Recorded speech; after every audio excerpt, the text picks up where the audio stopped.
Institution 2021-22 admission started UG and PG courses BCom Computer Application, BCom Finance and Taxation, Marketing, Office Management and Secretarial Practice, BSc Electronics and Psychology, BCA, BBA, BA English and Literature. Welcome to MES. Hello, am I audible? Okay, warm welcome to our second day FTP session. Abu sir? Yes, ma'am. I'm all right. I think let's start. Okay.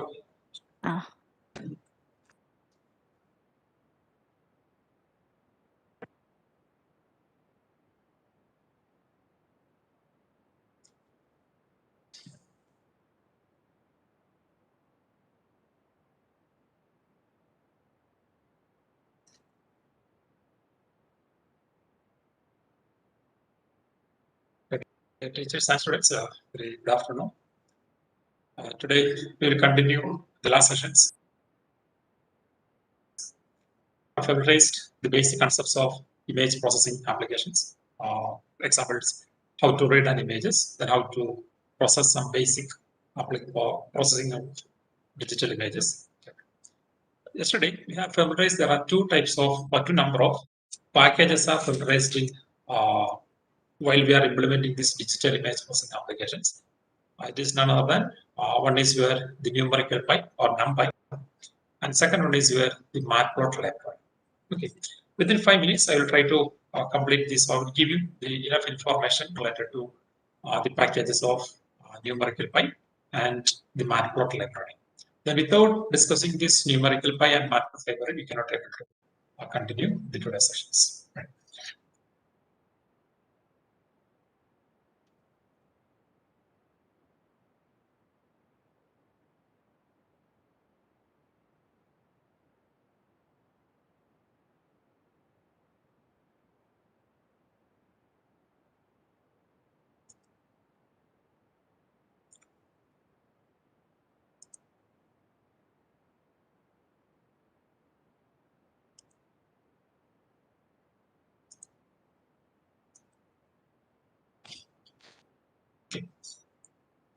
That is first package was the numerical pi or numpy. Normally, the numerical pi or numpy, it is a special packages available for the OpenCV as well as the Python IDLE. It is a fundamental packages for the scientific computing applications in Python. What are the possible scientific computing applications in our Python or any other high-level languages? That can be sometimes it will be some the linear algebra or mathematical functions like the sine of x, then cos of x, then random number generation, then Fourier transform, the Laplace transform, etc. These types of mathematical things or mathematical applications can be implemented by using the numerical pi. Okay, I will show you a simple example how to generate a random number using the numerical pi. I'm not going to the deep analysis of or explanations of numpy. I will summarize one or two examples or functions inside this numerical pi. Okay, for example, I would like to generate some random numbers between 0 to 1. Right, there is a special functions or functions available in under this numerical pi. It is called as rand functions. It will generate the rand of n. It will give you the n number of random values between the 0 and 1. Right. If you want to utilize these rand functions in your Python IDLE, we should have to import the necessary files or supporting files. It is the numpy files. Right. We know that numpy is a packages. Inside these packages, there is a special libraries available with a name of random. Right. I'm trying to import this random function inside from the numpy packages using from numpy dot random import with a alias name of rand. Right. That is, I'm trying to access the random function by an alias name of rand.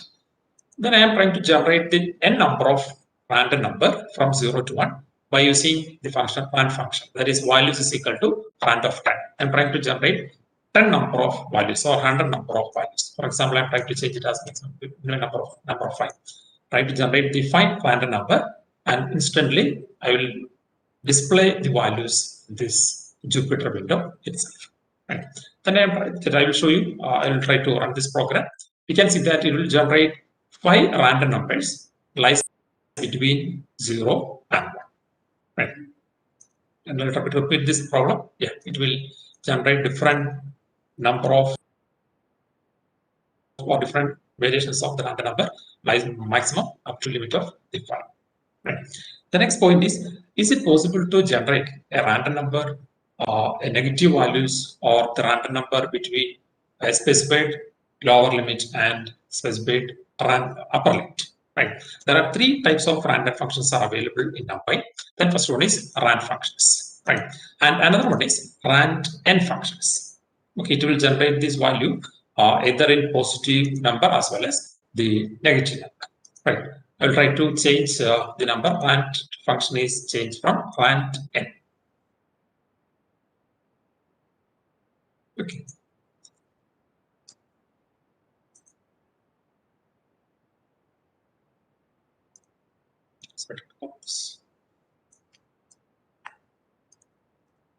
Okay, this one for a simple random number between 0 to 1. And second program is for even generating a random number, something like that. Yeah, you can see that the values is, if you are using this rand n functions, it will vary from a -1 to +1. The previous case, it is lies between 0 to 1. If you are using this rand n functions, it will provide you the values between the -1 and +1. Right. Similarly, the number from positive number from the lower limit to a higher limit. Okay. For example, you want to display the random number between the lower limit is equal to 20 and upper limit is equal to 30. Okay, but the total number of random elements will be 5 or 10, whatever it is. But we are trying to decide or define what will be the minimum value and what will be the upper limit or maximum value of random numbers. Right. We can use another function rand int in between 0 to 20, and it will give you the 10 number of random values. That is, this first argument value will be the lower limit, and second argument value will be what will be the count, and third argument value will be indicating what will be the maximum value of the random number. Right, that is the minimum number, increment, and the maximum number. Right, it will give you the random number between the 0 to 20 with a maximum number of 10. Right. Okay, that is, we can remember that. First one is your sorry, there is a mistake there. It will generate the 20 number. That this is first one is your first argument value is lower limit, second is your upper limit, and third one is how many number of random numbers. Okay, I'll try to change this 20 to 5. It will be easy to identify that. Yeah, that is first one is lower limit, then upper limit, and third one is how many number of random numbers can be generated. Okay, these are the some examples for generating the random number using the numerical pi packages. Normally, the NumPy packages or numerical pi Python packages are commonly used for the data scientist or data science applications, because it is always dealing with some numerical values and the array manipulation operations. Right. Okay. Another packages available for your required for your OpenPy was matplot library. Yesterday we discussed that the matplot library is matplotlib. That is matplot. Okay, matplotlib is it is also another packages available in the Python IDE. Actually, it is a cross-platform for data visualization applications and the graphical platforms. It will plot some graphical things by using this Python library, and its numerical extension for the pi is called as a numpy. Normally, for example, you can assume that we want to display some sine wave or a cosine wave or some images, then graphics, etc. That type of functionalities can be plotting functionalities or display functionalities can be executed by this matplot library. Okay, yesterday we told that the matplot library is an equivalent of your metrics laboratory or MATLAB in conventional applications of digital signal processing and digital image processing applications. Okay, I will show you simple examples how to plot a sine wave or cosine wave or time wave by using the matplot library. Yesterday we have advertised how to how to initialize an array and how to display an image matplot library, etc. by using a plot.show functions. Right. Okay. I will show you today. I will show you how to generate a sine wave by using the concepts. Okay. Normally, how can represent a sine wave? We know that the sine wave can be represented as a sine 2 pi f. Or this one is sine 2 pi. Okay. In matplot libraries also, we are having so many number of inbuilt functions to generate this some numbers or numerical values or random number, as well as to plot this value in XY coordinate. Okay, the plotting can be either a single plot or it can be a subplot can also be supported in your Python libraries. Okay, I will show you a simple example how to define a sine wave or a cosine wave using matplot library. Right. Then first of all, I would like to import this necessary files. It is a matplot library and the numerical by your numpy. Okay.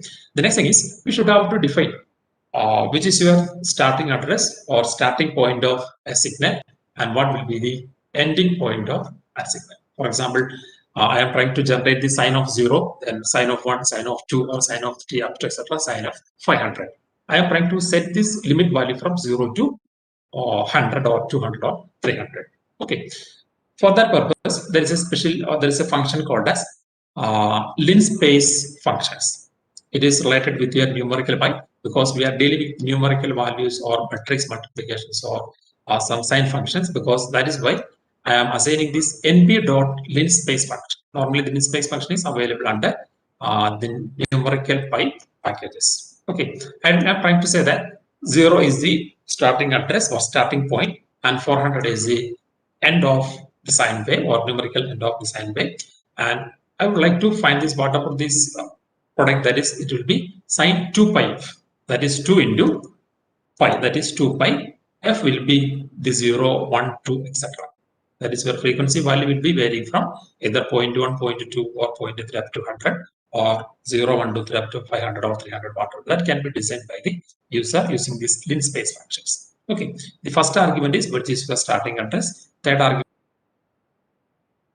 is which will be the end value of sine wave variable, and second argument will be what is the functionality we have to put, that is 2 pi f, that is 2 into np.pi, that is pi is equal to, and this pi is equivalent to 3.14 or pi values. Okay, initially we are starting from the 0, right, and x value is equal to 0. Then what about y value? We have to find the sine of that x, right? Then only I can able to provide the display a sine wave. That is, I am trying to call a function sine functions with a variable of sine of x. That is initial stage sine of 0. The second case sine of 1, sine of 2, sine of 3, etc. sine of nth value. That will be displayed on the display by using the plot functions with reference to the matplot library. Okay, I will try to run this program and update the result. You can see that it is a simply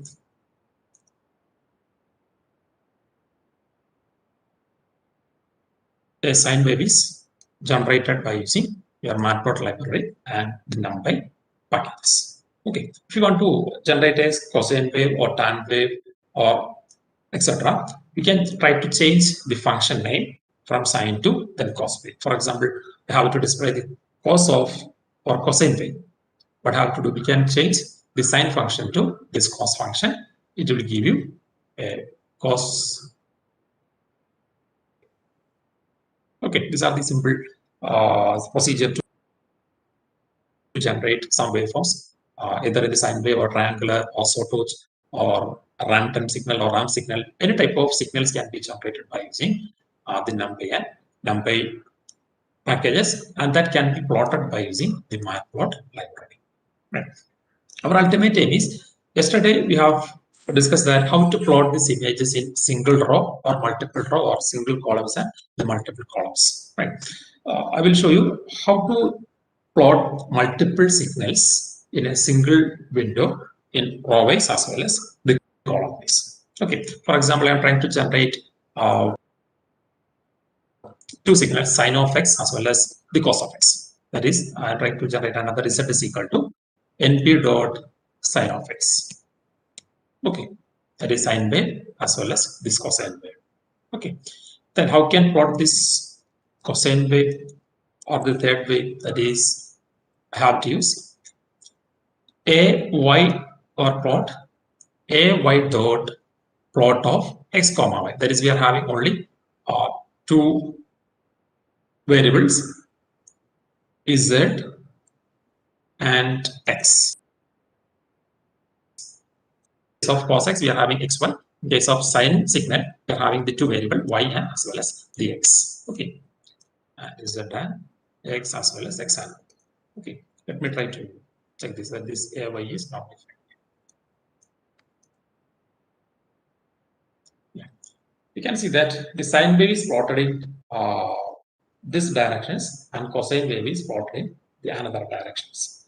Then why the sequence is plotted as like this? Always we have to plot this sine wave and cos wave with respect to x and y directions. But in cosine wave is plotted in xy directions and sine wave is plotted in the different directions. Then why this waveform is plotted something like that?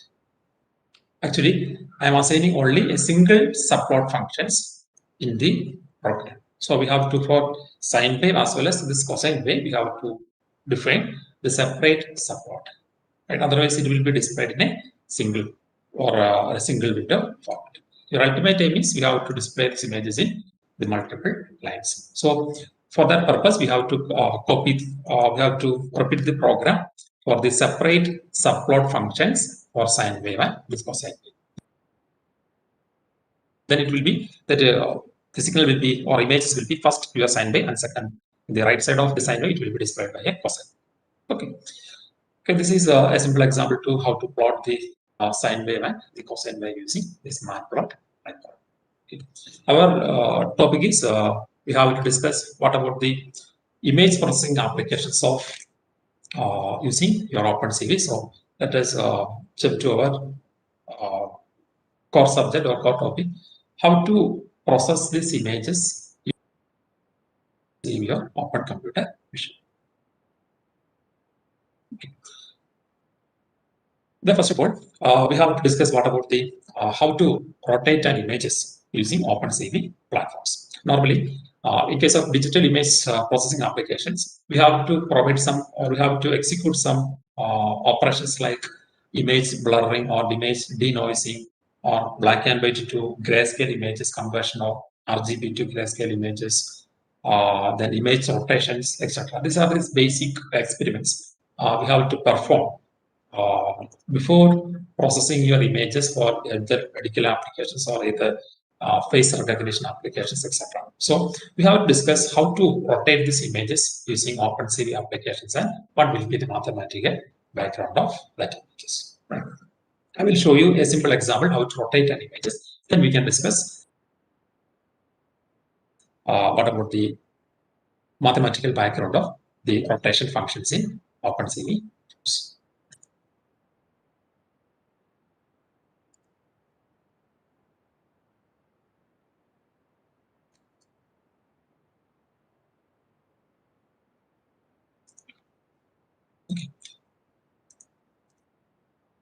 Okay, we'll try to open this Google Collaboratory. Okay, can go to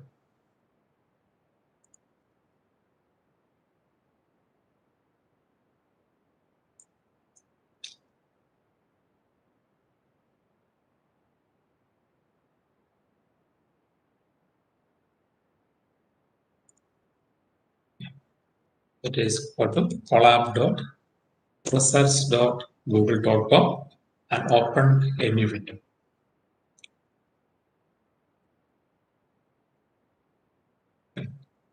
Okay, I would like to rename my file. That is image rotation. That is MES underscore rotation. Okay. So I will show you. First of all, I will show you this output. Then we can go from the theoretical back.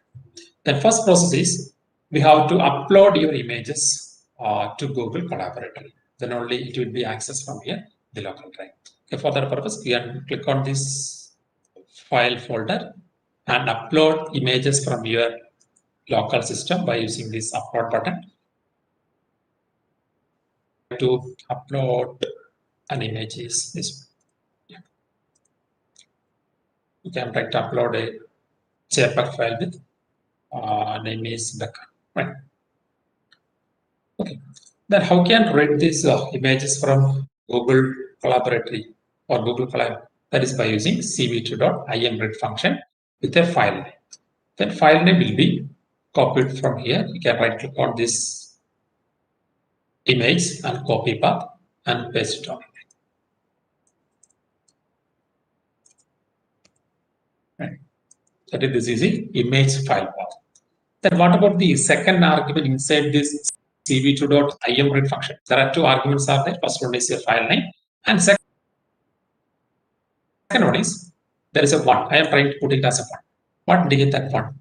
The argument name is what is the nature or type of the images to be uploaded. Either you can upload your RGB signals or you can directly upload a grayscale images, or the images can be uploaded without any change. It may be RGB images or BGR, it may be grayscale or black and white images. Right. If I am choosing this argent value is equal to 1, it will upload the RGB images. Right. You can assume that if I want to upload these color images, I want to automatically convert this RGB signal to the grayscale signal. There is a special function is available, that is cv2.imread RGB to gray function. Then without using this function, if you are trying to change the second argument value from 1 to 0, it will automatically upload the grayscale value or grayscale images of your original signal. Okay, that indicates that if it is the second argument is 1, it will upload this RGB signal. If it is 0, it will upload the grayscale versions of the input image. And if it is -1, it will upload these images without any change. It may be grayscale, it may be black and white or RGB or HUB or CMYK signal, whatever it is. It will not change, it will not perform any function directly uploaded to that case. Right. The second case is I would like to identify what will be the total number of rows and columns of these images. Then only I can able to perform these rotation operations. Right. For example, we can assume that this is your images. Okay. Right. Your images is it is an X. I would like to change the direction of an images, something like that. Right. That is, for example, I want to rotate these images with a sometime a 45 degree or 45 degrees in anti-clockwise directions or clockwise directions. Then what are the procedures required for rotating this image an X with a 45 degree in clockwise direction? First of all, you have to identify what is the structure of that images, or how many number of rows and how many number of columns are there, or the height to width ratio. Right. Thereafter, we can define which is the center of that images. It may be sometimes this will be the center of that frame. Right. We are not trying to identify the center of that image. We are trying to identify the origin of center of that picture. Then with reference to this picture, I have to rotate this figure or picture frame. It is not only this X picture, the entire picture will be rotated in some degrees in clockwise directions or anti-clockwise directions. Okay, so I have to perform minimum 2 operations. I have to identify the total height to width ratio, then which is the center of that image. Then I have to rotate this entire pictures either in clockwise directions or anti-clockwise direction. These 3 procedures are required for a rotation operation. Right.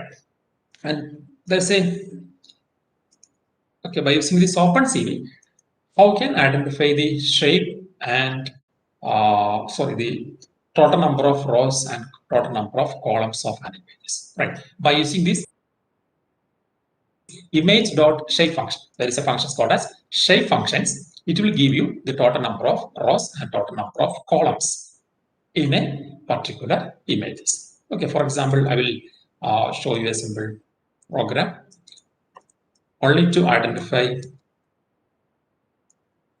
Okay, my image is svector.jpg. I'm trying to print the total number of in rows and images. Okay, that is print rows, then print columns. It will give you what is the size of the pixels in column wise and row wise structure. Okay, I will just execute the second program. I'm trying to read these images from Google Drive, identify the total number of rows and columns. I'm trying to print it. Yeah, you can see that 1206 number of pixels in row wise and 1035 number of pixels in column wise. That is the resolution of the image uploaded by me at becker.jpg. Okay, that is the procedure to identify the number of rows and columns. Right. Then we have to clarify what is the need of this 0 and 1. I already noticed that 1 is the original image or RGB image, and 0 indicate that your grayscale images, and -1 indicate nothing to be changed. Okay, so I will show you. This one is image. That is my variable. Image is assigned with a grayscale images. That is, I am using the second argument value is equal to 0, and second image is image 1. It can be read as an RGB value. I'm trying to display both the RGB images and the grayscale images in a single window by using the previous problem. That is, I'm trying to set this total number of count is equal to 2, and name of images is image and image 1. By using this for loop, I'm trying to output the original images and the grayscale images. Okay, let me verify that whether the concept 0 and 1 is right or wrong. Right. That is, first I am trying to output which image, that is image. Image indicates that. What about the 0? 0 means grayscale output of original image, and second image is my original signal. Okay. Let us see that this is the grayscale images. This one is the original image, and this is the grayscale images of the photograph. We already noticed that why the signal is appeared as like this. We can see that in normal representation, your images are represented by RGB signal, but in OpenCV, it will represented or it will adopt this color combination by BGR format. That is why the grayscale images is something like that. There is white color is converted into yellow color and something like that. Right. So this 0 and 1 is used to grayscale representation than the original or RGB representation. Right. Then let us come back to our main program. First, I am trying to find this total number of rows and columns. Right. Then what do you mean by this shape of full colon comma 2? It indicates that it is starting from 0 to 2. That is how many number of parameters are used in this assignment. That is, here I am using two number of variables are there, rows and columns. So the array, that is actually the square shape indicate that it is an array. The array value starting from 0, ending with 2. That is total 2 variables can be assigned. Okay, if I'm using this 4 to 6, what indicate that 4 to 6 means my array index is starting from 4 and ending with 6. So here is also I can able to read the 4th variable and 5th variable. Right. Okay. And in this case, I am using the blank variable for 0. That is by default, it will be considered as 0. And by using this image dot shape of null space full colon to indicate that it will read the variables or the images or variables from an array with an index value 0 and index value 1. Okay, index value 0 for rows and index value 1 for columns. Okay. The next thing is there are two functions are used to provide this rotation information. So rotate an image. The first function is called as get rotation matrix in 2D format, and another one is from affine functions. Normally, first of all, I have to identify what about the rotation matrix with respect to the number of columns and the number of rows, as well as we have to identify or we have to provide how much amount of degrees we have to rotate in clockwise or anti-clockwise directions. Okay, for example, this is your original image, right? This is your original image, and this is a required image to be displayed. Okay, I am trying to rotate this signals in clockwise direction with some 30-degree rotations. Okay, but what is the procedure? First, we have to find what about how many number of columns and how many number of rows are there.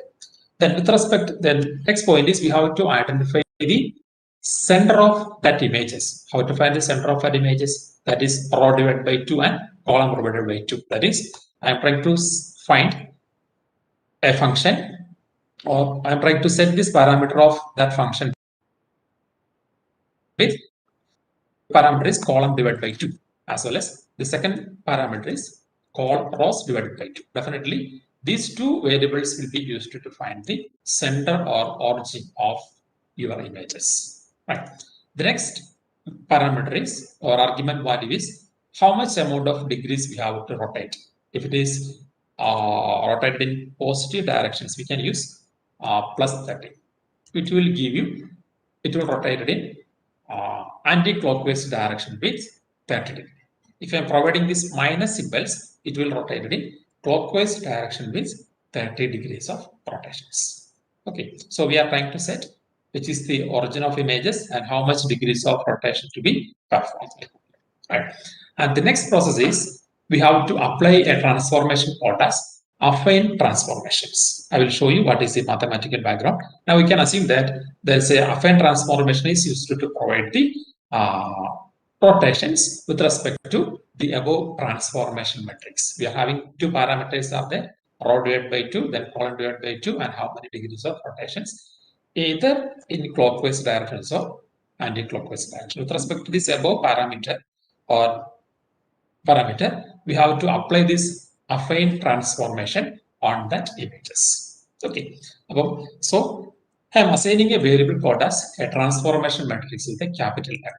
Okay, actually the output of this get rotation matrix 2D will be a two-dimensional transformation matrix. We are trying to apply this transformation matrix on a particular images of the given test images. Okay, for that purpose, first of all, I have to give apply this affine transformation with minimum 4 parameters. That is, first parameter is which is your input image. That is a test image. Second one is which is the structure of your transformation matrix. It may be it is a 2D matrices. Maybe the total number of rows and columns will be varying depends upon the input images, because we are trying to set this column divided by 2 and rows divided by 2. Right. Then we have to set that be the size of that images. The size of images will be represented by the two variables, columns and rows. Okay. Then after applying this affine transformation, the original image will be rotated on the original rows and columns with two parameters. What is the rotation angle and which is the origin of or the center point of your original informations. Right. So these two lines are used to apply the rotation on an images. Okay, theoretical part will be discussed after the output. Okay, thereafter I am trying to display the original images as well as the resetted images or RES images or rotated images. Okay, we know that what about the and y is equal to r sin alpha. Right. Then similarly, what about this x bar and y bar? we can represent this x bar is equal to r cos alpha can be replaced by cos alpha plus theta. That is cos alpha plus theta, because the total degrees of rotation from this point toward the direction. That is, this point is represented by alpha plus theta. So x bar is equal to r cos alpha plus theta, and y bar is equal to r sin alpha plus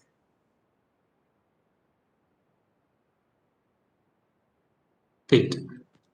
Okay, that is bar is equal to r cos alpha plus theta, and y bar is equal to r sin alpha plus theta.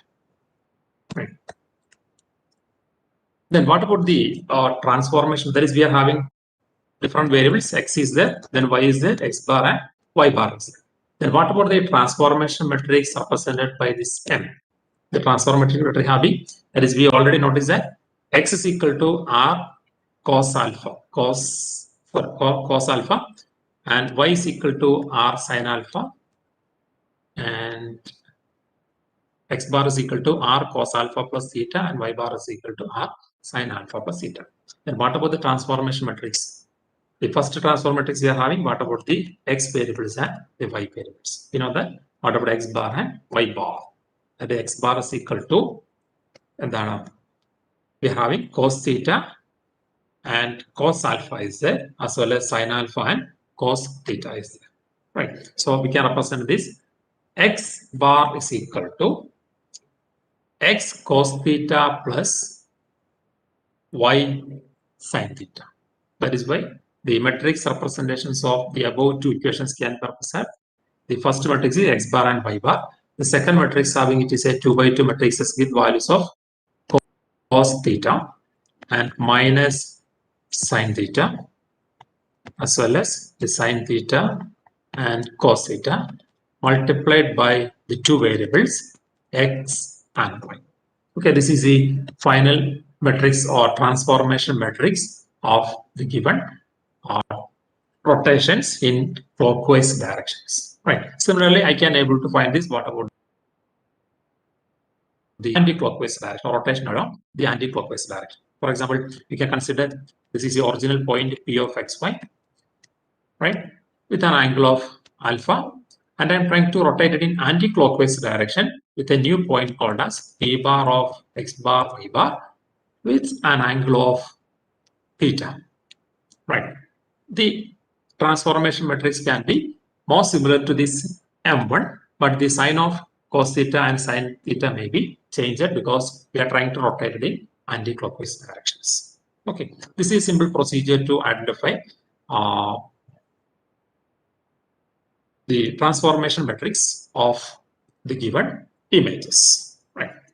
And the second thing is how we can apply this affine transformation to the images with the help of the above transformation matrix M, original image M, image, and the number of columns and the number of rows. Okay, there is another affine, that is what about the concept of your affine transformation. I think electronics people are more familiar to this. What about the affine transformation? But CS is also having enough knowledge about the transformation matrix generations. Right. For that purpose, it is for easy experimentation. We can assume that the previous example, here is where the point with the P of xy, that is the origin, the reference point of a matrix P. Right. It has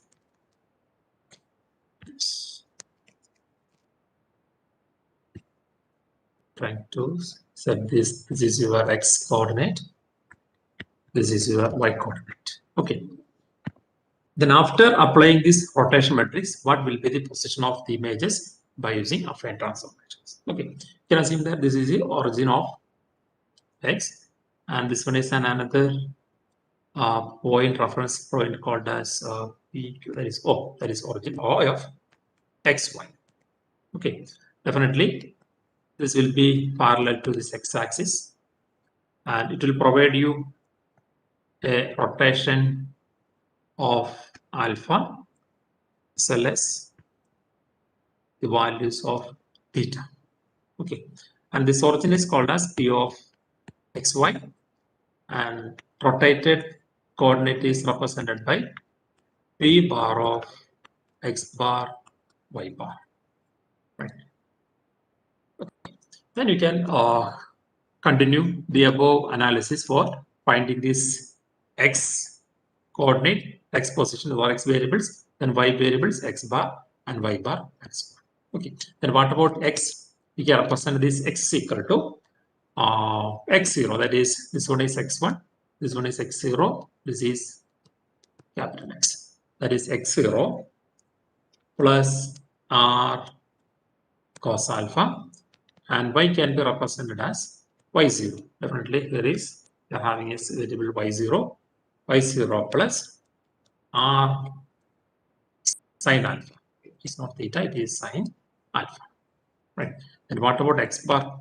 X bar can be represented as x bar is equal to x0 plus r cos alpha can be replaced by cos alpha plus theta. That is called alpha plus theta because it is a combined effect of alpha angle and the theta angle. Right. Similarly, y bar is equal to y0 plus r in alpha plus theta. Right. That is, we are having x bar, x is z, y is z, x bar is z, and y bar is z. Right. So we have to represent this final transformation matrix. Final transformation matrix M bar. Then what about this M bar? The bar is having the x bar is there and y bar is there. The contents of elements will be it is also a 3 by 2 matrices because we are trying to apply this previous transformation matrix M on an image with an origin of O.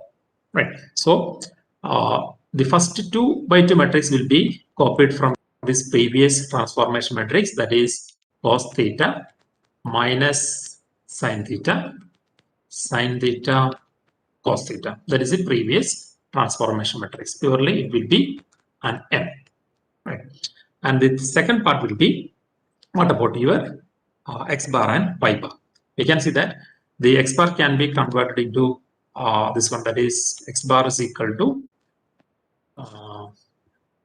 x0 plus r cos alpha, that is x0 plus r cos alpha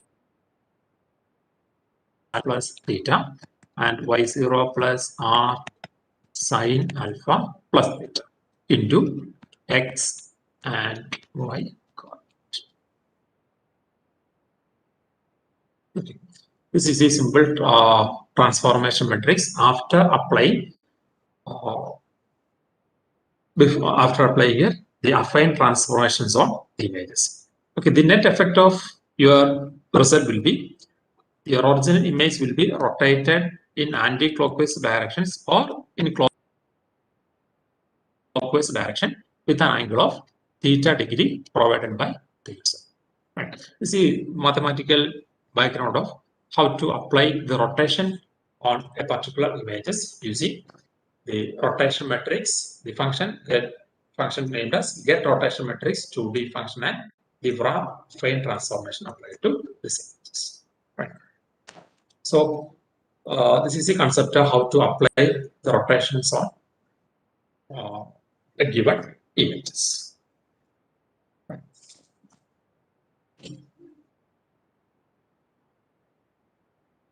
I think it is this is enough for your the basic experimentations on the images. So shall we switch it into another topic? It is better to we can discuss in part about the different edge detection methods used in image processing applications with an OpenCV. Right.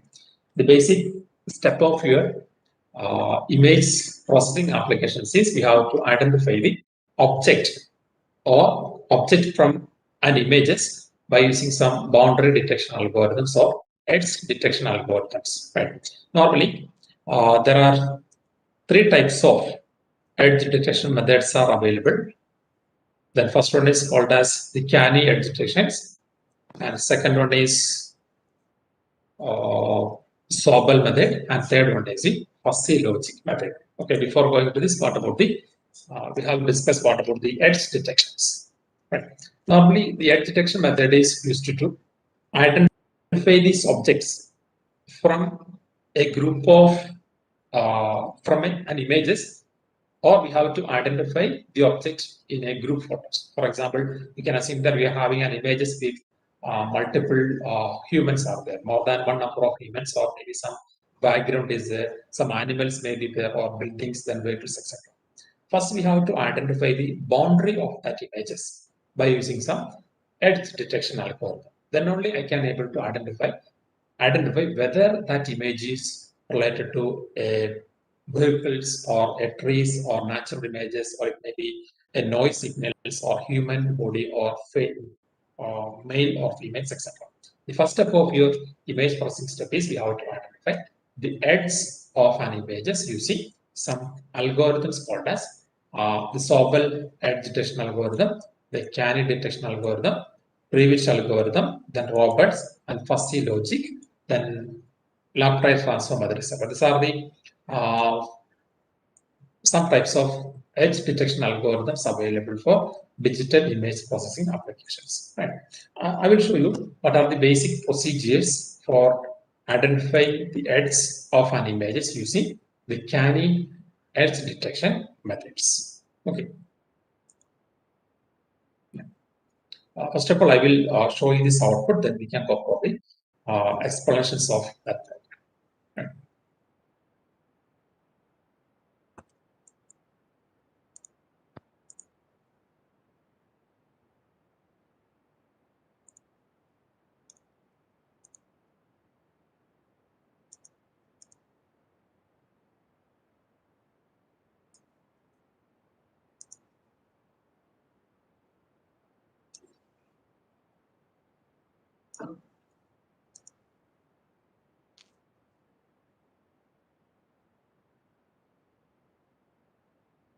Yeah, I will show you the first output, then we can.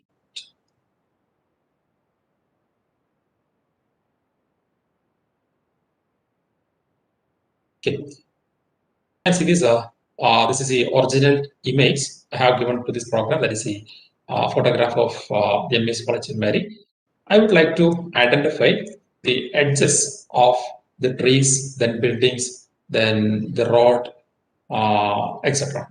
Okay, I have to extract these signals or extract these images, either the background of building or trees, then lawns, then these white colored areas, then road, etc. Okay, the first step of your image processing is we have to identify the edges of this image. Then only I can able to go for this further image processing applications. Right? You can see this. The output of the edge detected images is something will be like this. Okay, I will show you this output, then we can go for the explanations. Yeah, you can see that after applying this edge detection method, you can see that the buildings as well as the road, then trees, every objects are identified or extracted from the background signals. Okay, then after extracting the signals from these images, we can go for the object detection method or object analysis method. Okay, I will show you what is the basic procedure for the canny edge detection methodology. Then we can go for the real-time implementation. Right. You can see this. Normally, the canny edge detection method has divided into the 5 steps. Then first step is we have to smoothing these images. The main purpose of this smoothing applications is, or smoothing applications means we are trying to denoise the signals. Normally, your images or images captured by the CCTV cameras or mobile cameras having so many unwanted signals, and then unwanted signals is called as noise. First, we have to remove these unwanted signals or pixels or unwanted pixels from these images. That process is called as smoothing the filter. Right. And second step is we have to apply the gradient algorithms or finding the gradient. Gradient means it is the basic procedure to identify the edges of that images using some mathematical applications. Right. Third step is we have to apply the non-maximum suppression algorithm. It is only to extract or maximize the edges identified by this find the gradient applications. Then after the fourth step is we have to double thresholding. Thresholding is used to do set these clarities of an images. We have to set a particular threshold value for the black and white images or background images or color images. And with reference to this reference voltage or reference pixel value or threshold value, the threshold value is same as the reference value of the pixels. It may be either in the red pixels or green signals or blue signals. Okay. For the fourth step is we have to identify these edges by applying some thresholding algorithm. After applying this above for process, we have to apply this hysteresis application. It is also a mathematical or Fourier transform applications. Hysteresis applies can be given to the thresholding images to identify the edges as clearly. And these are the basic steps for applying basic steps of your canny edge detection algorithm. The remaining algorithms are not discussed in these sessions. That is concentrate only for the canny edge detections. By comparing the performance of other detection algorithms like your Sobel algorithms or Hurwitz algorithms or fuzzy logic method, the canny edge detection algorithm will provide the highest efficiency. That is why we are choosing the canny edge detection algorithm for this process. You can see that. I will show you what about the performance of the Sobel method and canny edge method as well as the lambda transfer method. You can see this. This is the first images expressed or processed by using the Sobel method. This is the input images, and right side indicate what about the edge detected images by using the Sobel algorithm. Right. And second image is this is your input image, and right side indicate the output of canny algorithm. Then comparing the Sobel method and canny edge detection algorithm, we can see that the canny will give you more clarity compared to the Sobel method. Right. So for example, you can consider the first image or for the Sobel method. You can see that there is a vehicle or a car. It is clearly indicated with black and white color. But after finding this edge detection using this Sobel method, it will not provide you a highest or a noticeable output by differentiating these black and white areas, right? But by using this canny edge algorithm, we can see that the photographs of these coins does not have any that much differentiation between these black and white areas, but it will give you more detection efficiency than the Sobel edge detection method. And third one is what about the another technique called as the fuzzy logic method. Then comparing this above three algorithms or Sobel method, canny method, and fuzzy logic method, the canny edge detection algorithm will provide us a better clarity or efficiency. That is why we are discussing most of these algorithms or most of these image processing applications. We are choosing this canny edge detection method as the basic procedure for detecting these images from or extracting these images from the background images. Right. I will show you the each step-by-step implementations of the canny edge detection procedure. Right. Then first above here, image processing application 6. That is for any image processing. Before applying this, any of the imaging algorithms or image processing algorithm, the first step is we have to convert this RGB or GBR images. Normally, these are the possible input format. We should have to convert this RGB or GBR images to grayscale images. Right. Always, it is better to process or deal with your grayscale image. It will give you more information other than this RGB and the GBR signals. Right. So the first step is you have to convert this RGB signal to the grayscale images. Okay. Then how to convert this RGB to grayscale image? There is a special function called as cv2.cvt color or convert color, cv2.color underscore BGR to gray. Yesterday we have discussed what about the meaning of this function or convert color or CVT color function. Here we are having two argument values are there. First one is what about the input image, and second one is what is the procedure we have to follow, either BGR to gray or RGB to gray, etc. Okay, first of all, I am trying to convert the images, RGB image to grayscale images. Right. And third step or second step of your thing is we have to apply the denoising or smoothing. The smoothing operations is also called as the denoising, or we are trying to delete these unwanted signals or unwanted pixels from original morphation. It is called as the denoising operations. Okay, the denoising operations can be performed by using this f function or using this mathematical function called as a Gaussian functions. Okay, there is a special function called as cv2.Gaussian blur functions. Right. I'm trying to remove these noise signals or blur these images, the grayscale images, by using Gaussian blur signals. Right. Then what will be the image after applying these Gaussian images? Definitely the noise signals can be reduced. Okay, I will try to execute this program. This is your original images. This is a grayscale images. Then compared to the grayscale images and the denoised, what will be the output? You can see that in these grayscale images, I can able to identify the each and every grass. It is available in this law. Or you can see this, what about the boundary of the white areas or the yellow areas?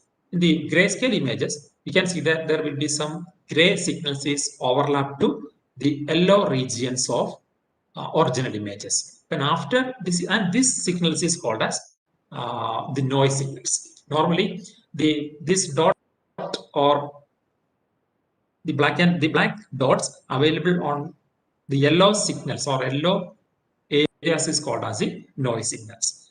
We are trying to avoid these noise signals or remove the unwanted signals from this image is called as image denoising or smoothing application. When we expected output, this noise signals will be reduced or removed from the original images or grayscale images. You can see this, compare the performance of these two signals. You can see that here we are having, we can see that the noise signals can be removed from the original images. That process is called as image smoothing applications or image denoising applications.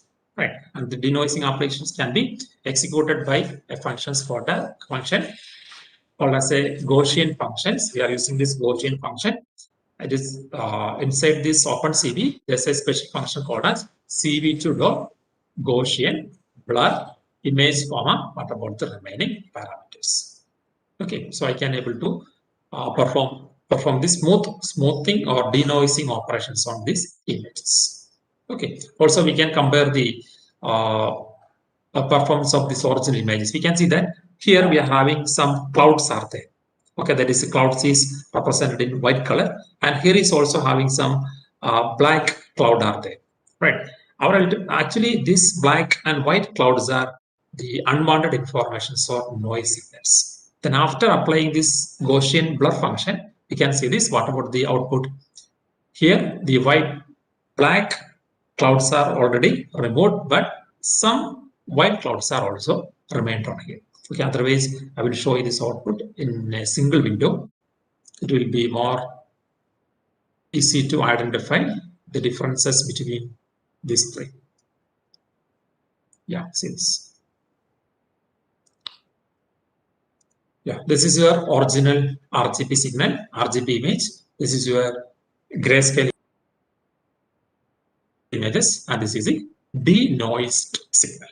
Right. So there are two steps are required to convert your RGB or remove the noises or apply noises from your original information. First, we have to convert grayscale images. Then we can apply the Gaussian blur functions to remove the noises from the background scenes. Okay, that is the first process of canny edge detection is already we are executed by using the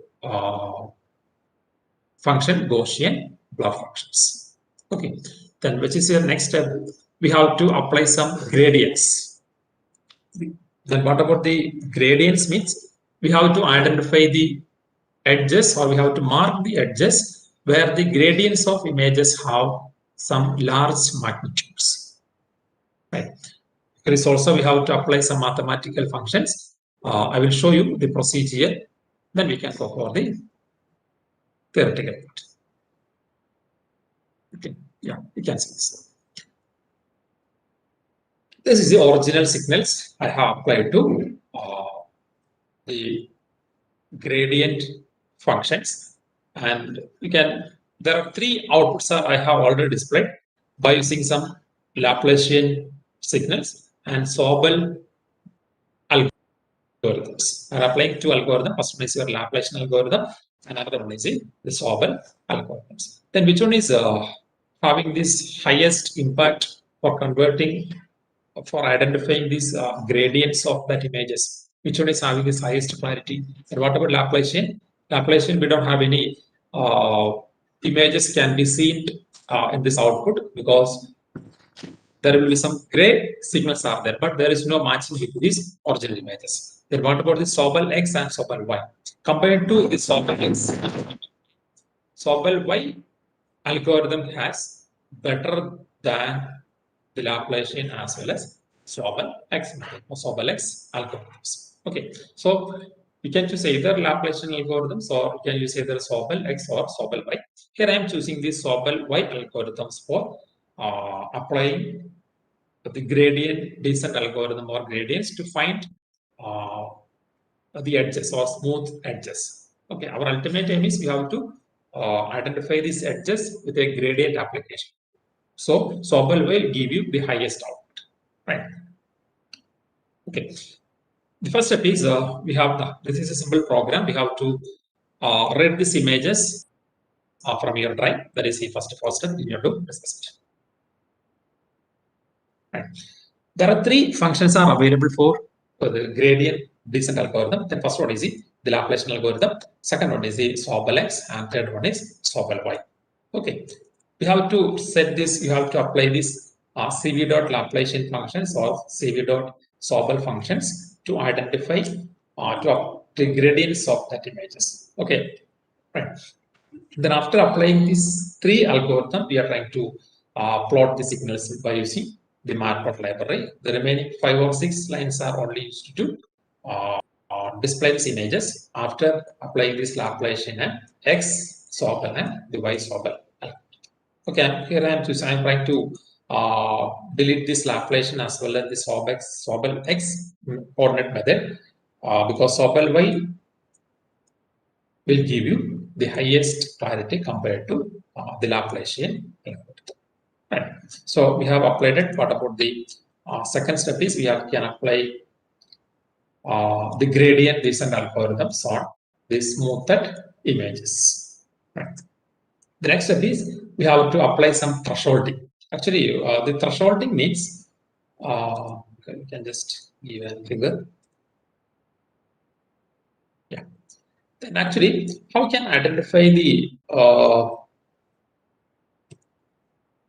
image? This one image.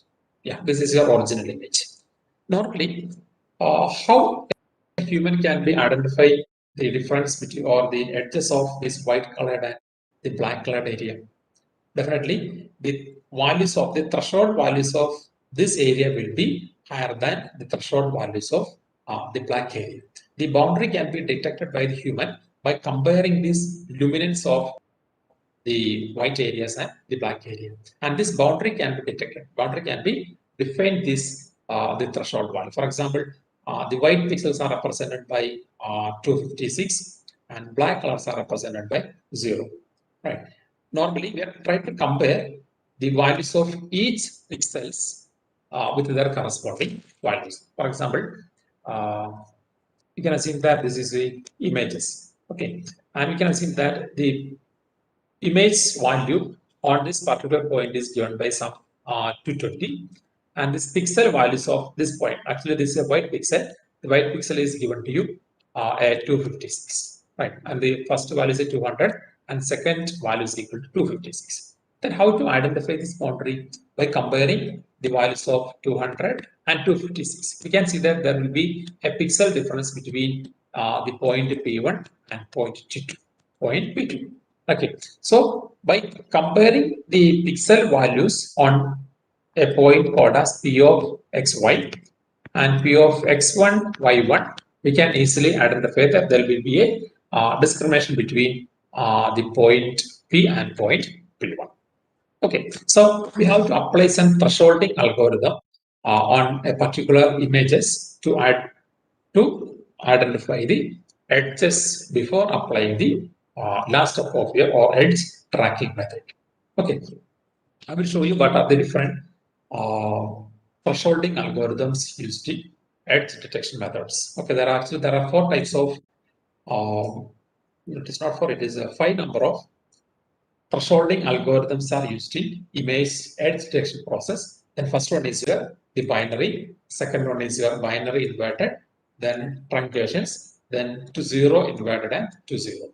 Okay, then what about this binary?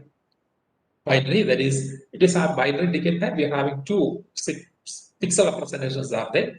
Highest brightness signals can be represented by 0 and low brightness pixels can be represented by the 1 signals. Okay, then binary inverted means the invert or reverse operations of the binary operations, and 0 and non-zero. Okay, I will show you this simple output. I am trying to upload the images. The original images is your original image or your photograph of your image college. Then you can see this what about the binary images or binary for after applying this binary thresholding and binary inverted thresholding. This is the output of binary thresholding. You can see that the black areas, you can see that then how to convert these images to binary. Binary means they are having maximum 2 number of signals will be there, or the discrimination between the pixel points on P of xy and P of x1, y1 will be separated by either 2 or represented by 2 values, 0s and 1s. So by using this binary thresholding algorithms, we can see that the edges of your original images can be more clear than the smoothing applications as well as the grayscale function applied to the original images. Normally, the binary thresholding algorithms is given to the images already applied your smoothing applications and gradient applications or gradient and as well as the smoothing functions or Gaussian filter applications. Right? Then what about the binary inverted signals? The binary or the pixel values can be inverted with the different color. That is, it is most similar to the black and white images and grayscale images. That is, inverted binary signals is another thresholding format. Right.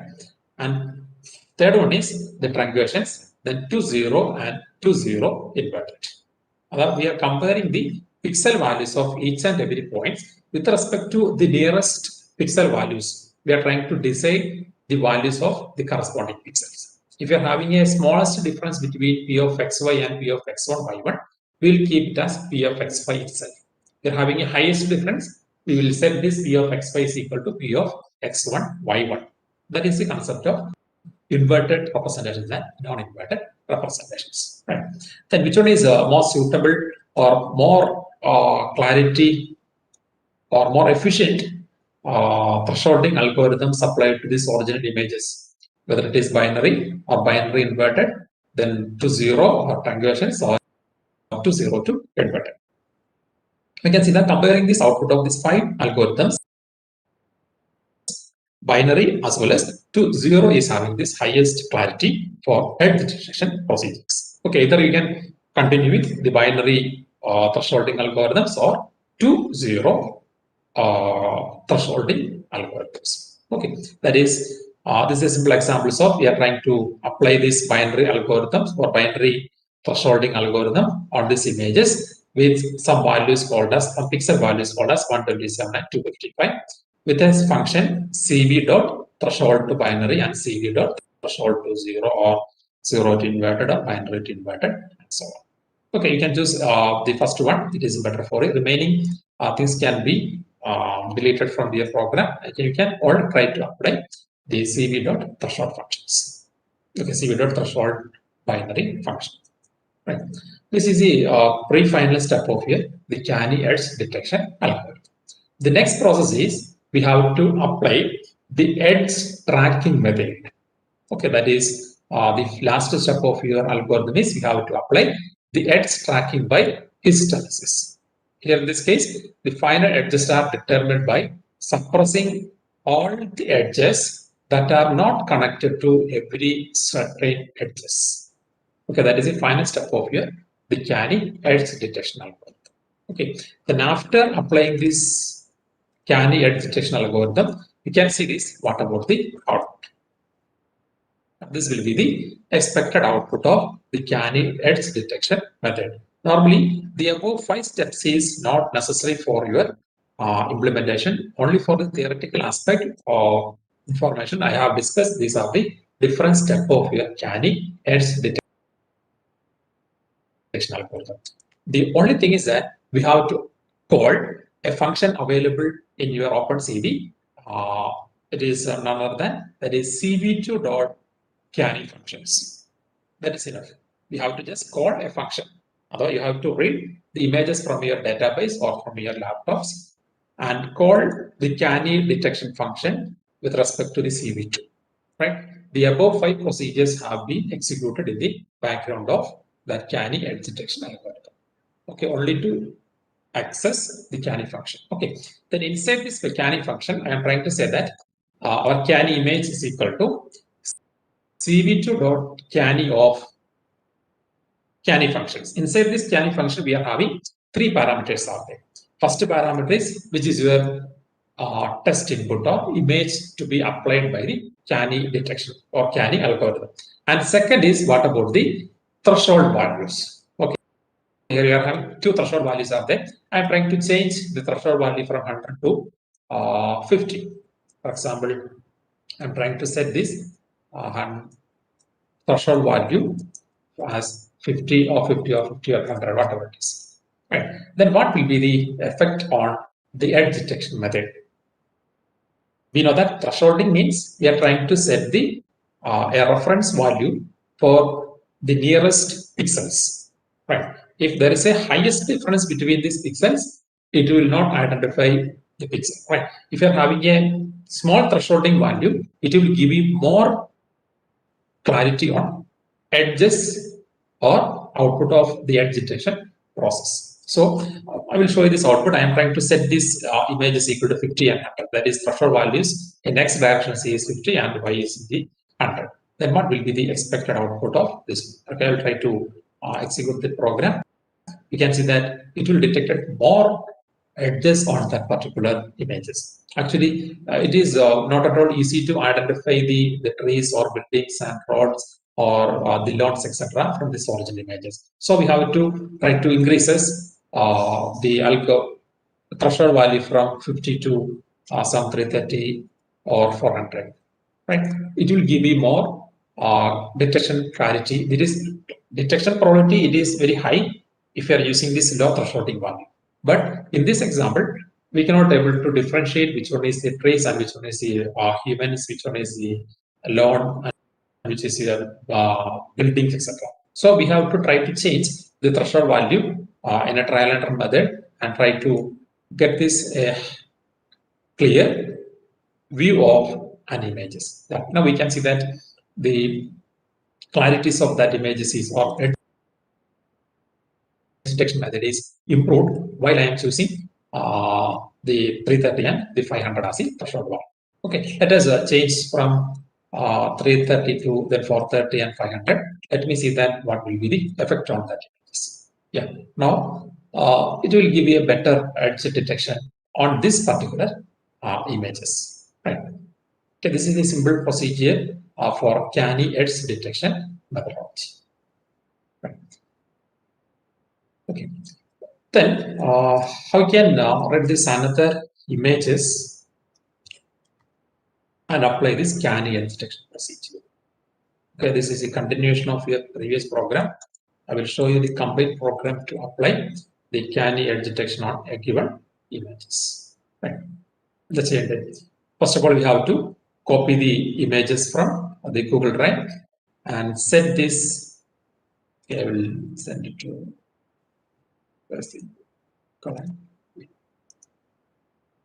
okay, this is a Google Collaboratory and try to add a new files. Okay, just within 5 minutes I will try to comment. Only to show you how to load images from your Google Collaboratory.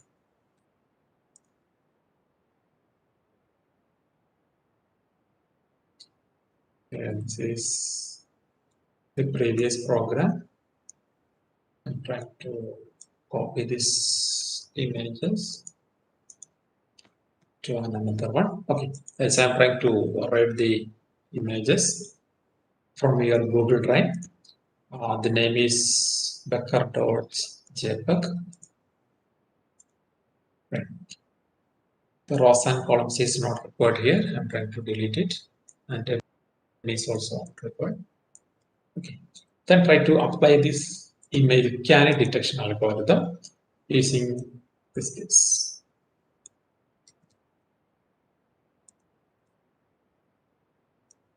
Okay. Apply the canny edge detection. I'm trying to discuss. Yeah, this one. Oh, don't show. Yeah.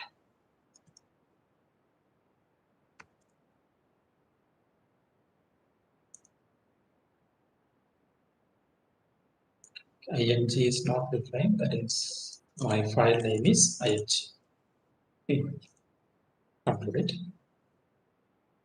Yeah. Now we can see that my image is this one, that is becker.jpg. That is my photograph. But by using this much of threshold values, it cannot be identified any edges. So we have tried to reduce the value from 400 to 40 and 50.